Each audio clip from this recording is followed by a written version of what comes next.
You know, there are American heroes who don't like this idea.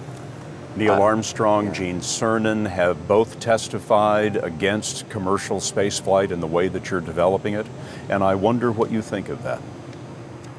I was very sad to see that, because those guys are, those guys are heroes of mine, so it's really tough. I wish they would come and visit and see the hardware that we're doing here. And I think that would change their mind. They inspired you to do this, didn't they? Yes. And to see them casting stones in your direction. It's difficult. Did you expect them to cheer you on? So they're hoping they would. What are you trying to prove to them? What I'm trying to do is to make a significant difference in spaceflight and help make spaceflight accessible to almost anyone. And I would hope for as much support in that direction as we can receive. Yeah, 2008, we had the third consecutive failure of the Falcon 9 rocket for SpaceX. Tesla almost went bankrupt. We closed our financing round 6 p.m. Christmas Eve, 2008. It was the last hour of the last day that it was possible. We would have gone bankrupt 2 days after Christmas otherwise. And I got divorced. That was like rough, man. Living in scar tissue there. I gave basically both SpaceX and Tesla from the beginning a probability of less than 10% of likely to succeed. In the beginning, I wouldn't even let my friends invest because I didn't want to lose their money. I thought it was like, I'd rather lose my own money. We almost did die at SpaceX actually. So I budgeted for 3 flights. Technically, I did have a plan where I had the money from PayPal. I had like about 180 million from PayPal. And I thought, I'll allocate half of that to SpaceX and Tesla and Silver City, and that should be fine. I'll have 90 million, like just lots, But then what happened is things cost more and took longer than I thought. So I had a choice of either put the rest of the money in or the companies are going to die. And it's like, so I ended up putting all the money in and borrowing money for rent from friends. When I was young, I didn't really know what I was going to do when I got older. People kept asking me, but then eventually I thought that the idea of inventing things would be really cool. And the reason I thought that was because I read a quote from Arthur C. Clarke, which said that a sufficiently advanced technology is indistinguishable from magic, and that's really true. If you go back, say 300 years, the things that we take for granted today would be you'd be burned at the stake for. Being able to fly, that's crazy.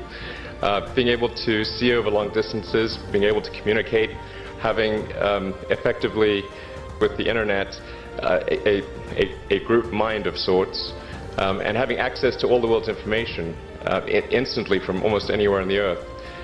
This is stuff that really would be magic, or would be considered magic in times past.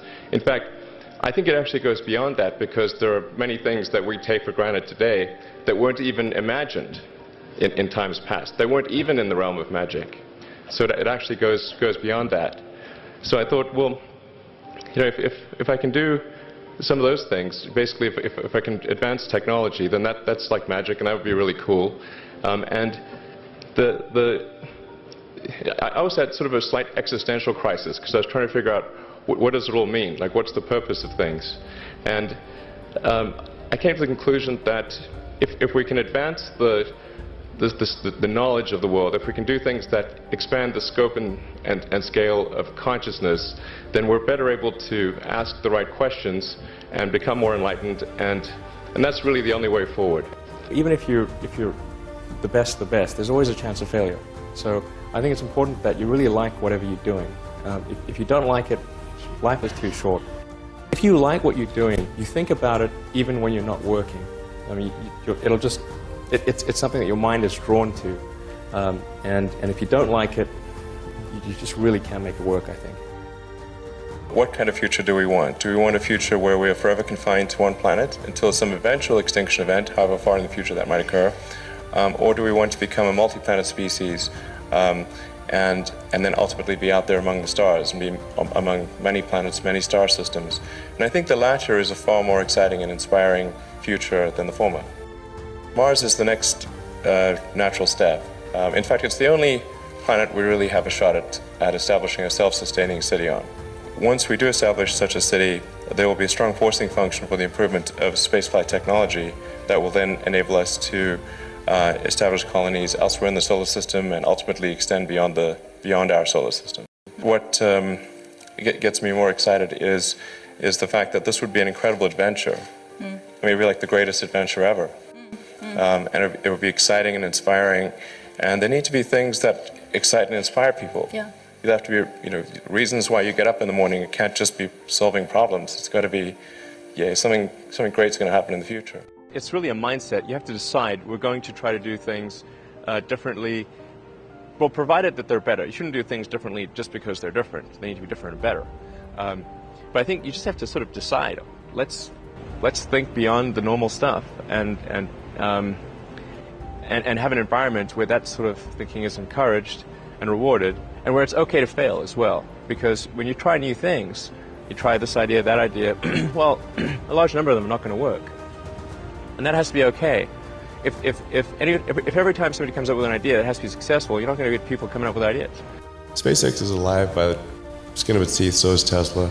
If things had just gone a little bit the other way, both companies would be dead. And I had, like, one of the most difficult choices I have ever faced in life was in 2008. I think I had maybe $30 million left, or $30 or $40 million left in 2008. And I had two choices. I could put it all into one company, and then the other company would definitely die, or split it between the two companies. But if I split it between the two companies, then both might die. And when you put your blood, sweat, and tears into creating something, or building something, it's like a child. Am I going to let one starve to death? I couldn't bring myself to do it, so I split the money between the two. Fortunately, thank goodness, they both came through. The odds of me coming into the rocket business, not knowing anything about rockets, not having ever built anything, I mean, I would have to be insane if I thought the odds were in my favor. Why even begin? When something is important enough, you do it even if the odds are not in your favor. How much of your personal fortune have you poured into this? $100 million. $100 million into something that you did not believe would work at the beginning. Yes. I'm probably not the guy that most people would bet on. Who wins? It's like a little kid fighting a bunch of sumo wrestlers. Usually the sumo wrestlers win. We're a little scrappy company. Every now and again, a little scrappy company wins. And I think this will be one of those times.